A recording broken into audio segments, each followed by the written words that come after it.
Hey guys, so we are back again. We're going to talk about the animation that we have added, and we have also made some changes to our code.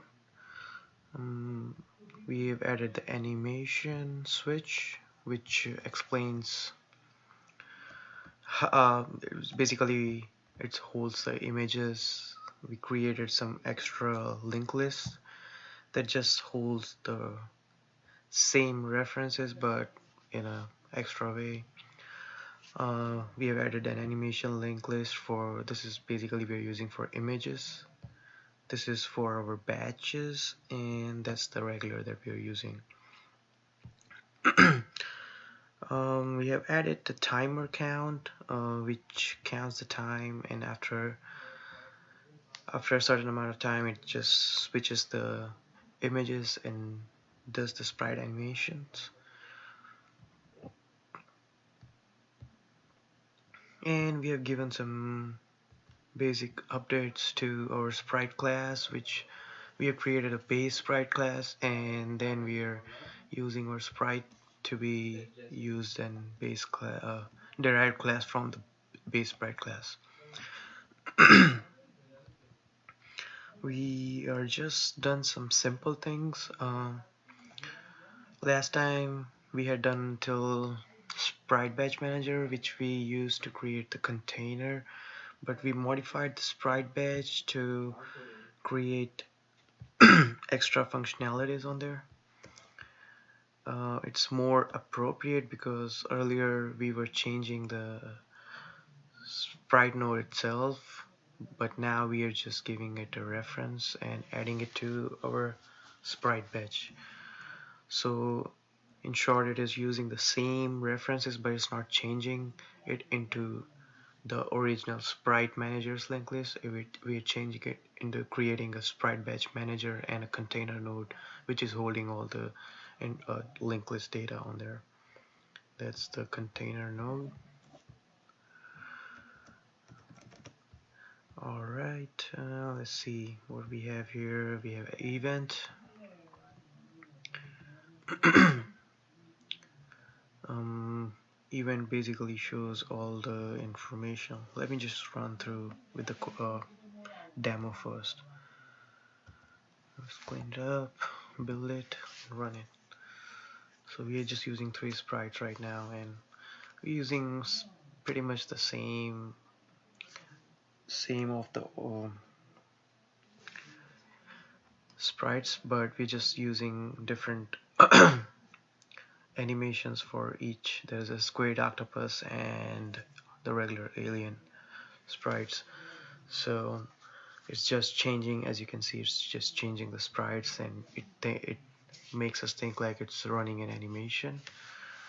Alright,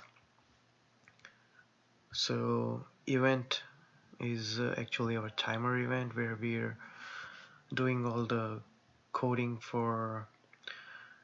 Actually, this is not much of a code, but it's just running this command, this program that actually calls the actual command run, and we are using this new feature that's called command. It's pure abstract class. We just implementing that in our animation switch class, and it is running that code here, which is just simply doing the swapping of the textures. And our event manager is the one which is doing all is similar at creating the event for each animation, and it's holding all the images. We're not holding the sprite itself, but we are just holding the images of the code.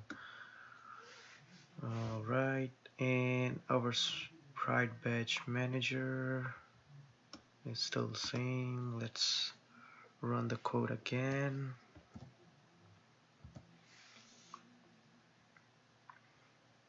And all we can do here, let's try out. So that's all our images. That's the 3 aliens.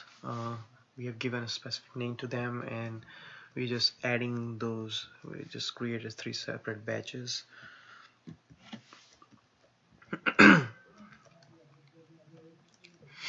Alright, and we are adding the events here. This is the time that's being used right now. Let's just change to 2, 3, and 4, and I'll run it again, and you should see the animation running faster.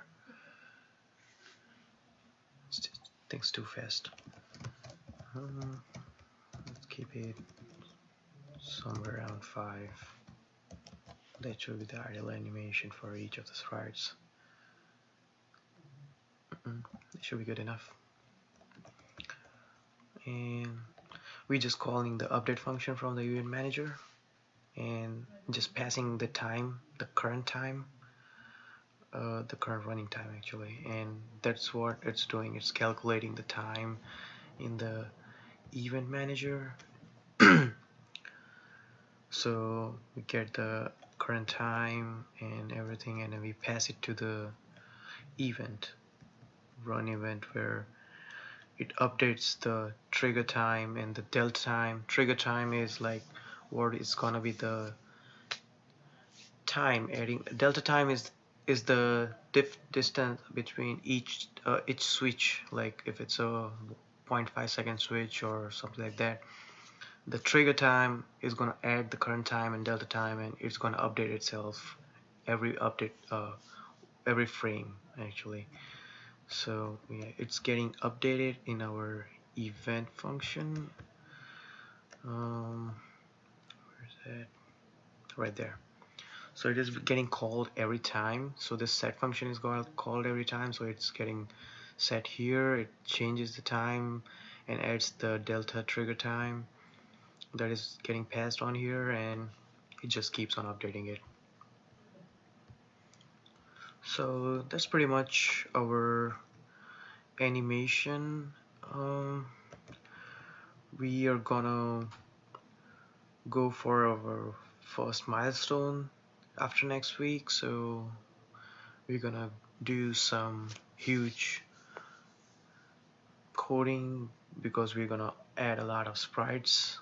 We're creating 5 by 11 sprites for all squid, octopus, and just the regular alien sprites, and we're gonna use some factories and our PCS, parent child sibling tree, next week. So thank you, and hang on till next week.